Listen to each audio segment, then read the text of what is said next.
Oh, you just, I'd give it to the city manager. You know who that is?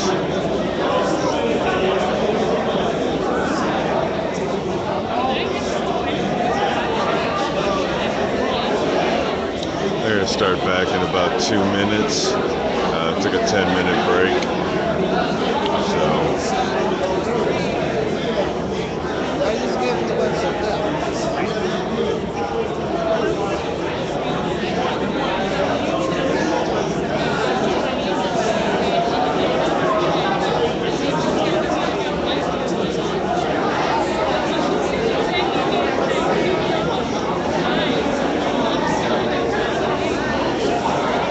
shortly they'll all come together and finish this out. It's been already a couple hours.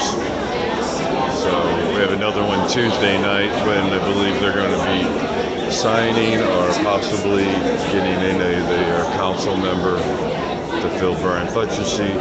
Still waiting on that because that'll determine one of the votes for signing the decree or not. So that's a big thing.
We do want to accommodate everybody. Ms. Green is at the podium, so without calling anybody out in the front here, Mr. Ashby, Ms. Elena Scott. It's the sister's turn to speak. Let the sister speak. Where's your Mr. Ashby? Yeah, we're the gals today. My microphone is working here. Can you guys at least move to the back of the room? All right, thank you. Ms. Green. See, that's part of the problem. That's part of the problem, right there. Ms. Green, you can continue and please direct your comments directly into the microphone and to the council.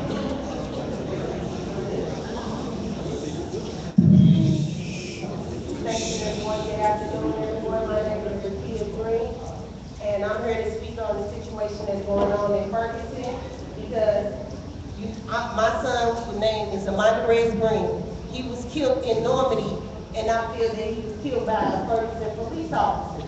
Now, I sat here and watched and heard y'all speak about how police need training and on body cams and all this and social training and this nature, but I feel that police should have already had training before then. I lost a son because your officers were not trained correctly. You know what I'm saying? Your officers body cam video that it only shows the beginning and the end. It didn't show the middle. I saw where an officer signaled to another officer to tell him to turn the body cam video off. So they say my son committed suicide, but my son was murdered by a Ferguson police officer. So you say you're gonna train them. How can you train somebody when you think Ferguson cops are above the law and think they right and everything they say is the truth? But they're just like each and every one of us. They can turn these body cam videos on and off. If you want this stuff to be correct, it should be body cam videos need to stay on constantly. From the time you get out the car and until the time your shift starts and continue your shift. You know what I'm saying? I'm fighting you guys because I want the truth coming out. Now, if Ferguson officers are so much want to do this and do this, when they were on the scene after they murdered my son, why didn't they take eyewitness statements telling them that they saw a Ferguson officer shoot and kill my son? But none of those statements were taken. You know what I'm saying? I don't understand how they say, well, they tased this and they tased my son and all this and this and all this. None of that stuff was recorded. None of it. And if you want to watch, then see, you think I'm crazy. You see the body cam video. It shows the beginning where my son stated and said to your Ferguson police officer, I'm not bothering anyone, leave me alone. He was in Florissant and walked to Norman. There was no reason that Ferguson should have pulled over my fiance or my son. No reason. They weren't even in Ferguson when they pulled over my son. They were in Normandy. It had no district in that area. Overreach. And then for them to be on the scene and to be the ones that was on the street shooting at my son and murdered my son. My baby is gone because your officers were not trained right. Y'all can do what y'all want to do or however y'all want to do, but I'm going to get justice. It ain't just for, I hear people talking about Mike Brown, Trayvon Martin, but I'm talking about a Monty Red Green today.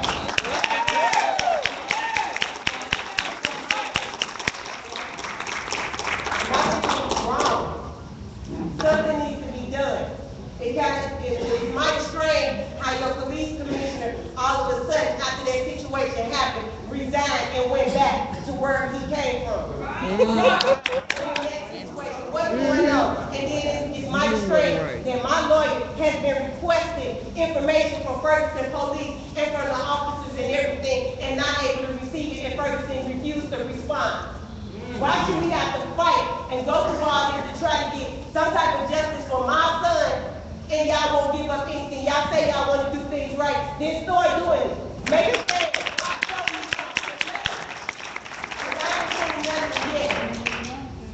How many more of our young children gotta die? Because believe it or not, I don't want to lose another one. I got 3 other children that I gotta take care of. Y'all took one, you won't get the other one.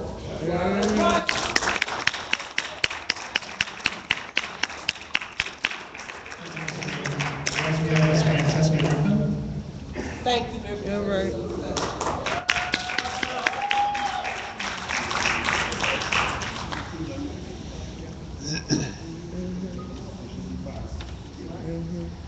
I'm not much of a public speaker, but I did feel the need to introduce myself to you and I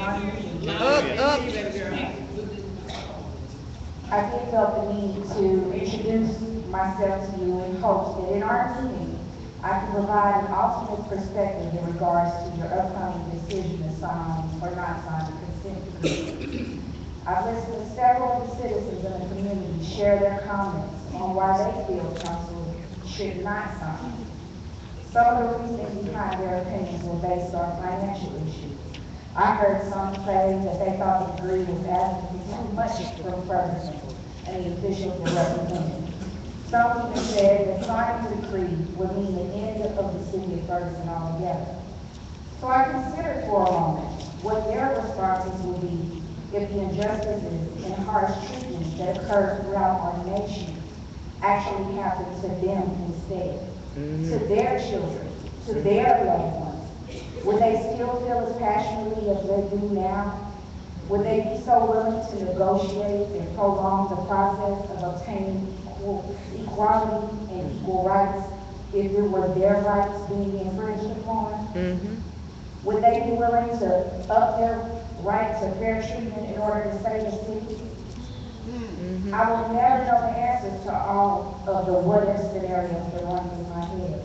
Because reality is they will never have to enjoy listening to me and many others that look like me stand in front of them and suggest that their rights as a human being be stampeded and mistreated and abused because the city just can't afford to make the changes. They wouldn't be able to contain themselves if we told them, no, we can't support reform for you because we won't have any beautiful swimming pools or rec centers or paved streets in our neighborhoods. They will never have to endure the flashbacks of unjust police beatings or relive those heart-racing moments whenever they're discussed. They will never know what that feels like. And because they will never know, they can stand in front of you and me today and urge you not to sign a decree. I don't have that luxury, but I can tell you this. My human rights to live peacefully and walk this earth unharmed means more than any pool or rec center or city council seat, city attorney, manager, mayor, police department, or the city of Ferguson itself.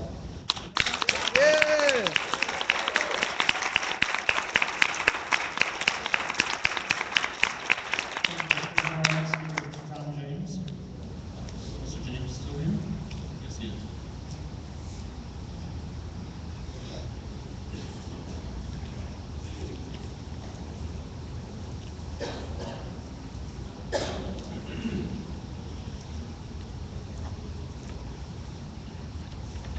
Hello? Can y'all hear me? Yeah. Good afternoon, guys. I know most of y'all. Been a Ferguson resident for 53 years. Born here, raised here. Got married, had my kids here. Sent my kids to school here. Worship here. Been active and involved in boards and commissions. Why? Because I believe in this community. I also believe that every community has faults.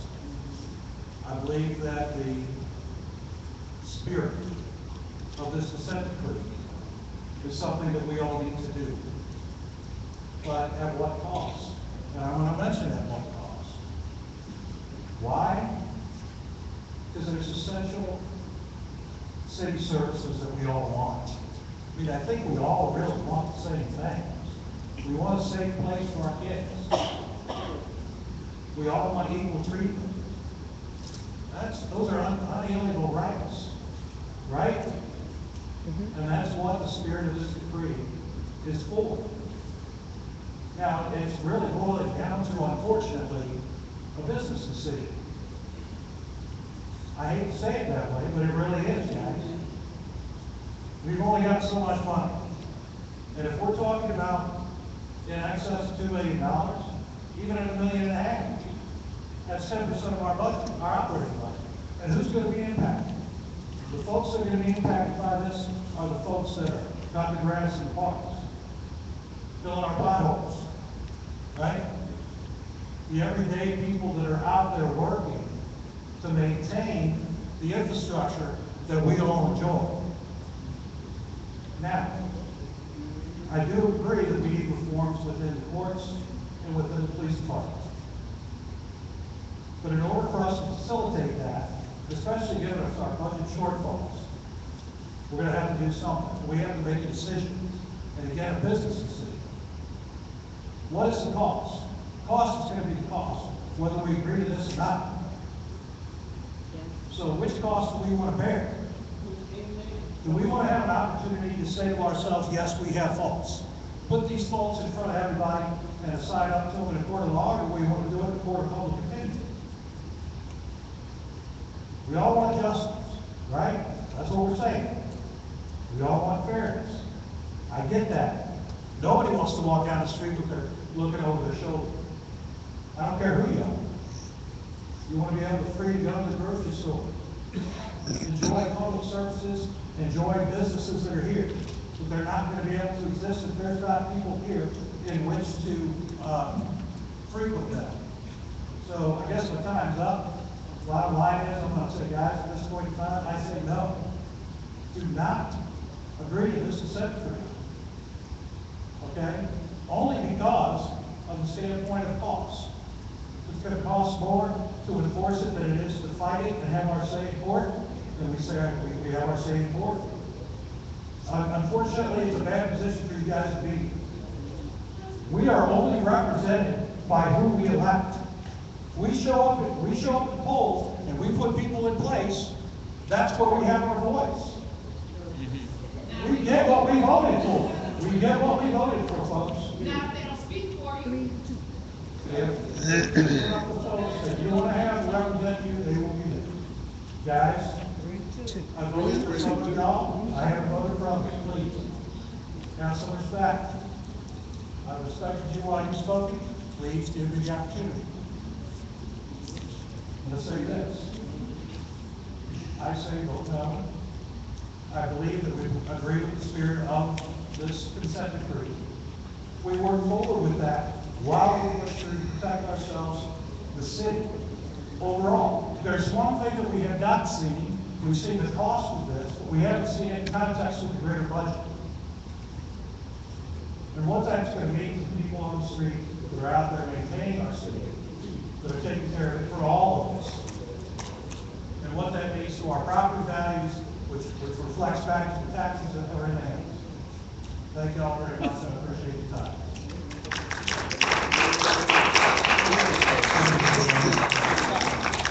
Next, we have Ms. Mildred Fines.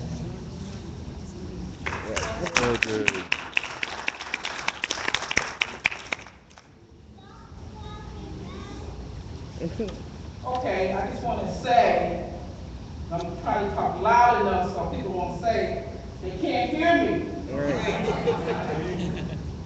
Now, most of what I believe and my sentiments about the consent decree